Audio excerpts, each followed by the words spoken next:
So hi! Welcome and welcome back to my YouTube channel, and for today's tutorial, ituturo ko sa inyo kung paano nga ba mag-update ng ating Netflix app.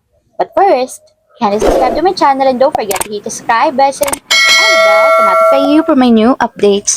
And if you want to read more, just keep on watching and let's start. So ayan guys, for today's video, i-open lang natin ng ating Google Play Store sa ating Android phone. So, pagka-open guys, dito sa Google Play Store, pumunta lang tayo sa search bar or i-type natin yung search. And dito guys, sa search bar, type nyo lang is Netflix. So, ayan guys, open nyo lang yung app ng Netflix. And pagka-open dito guys, kung makikita nyo, kung hindi pa updated yung inyong Netflix app, ganito yung lalabas update.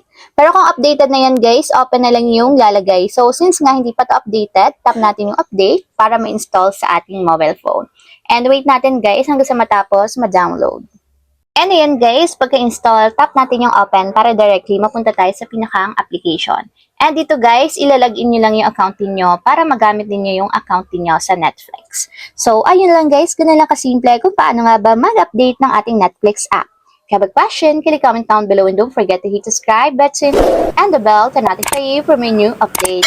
And thank you for watching!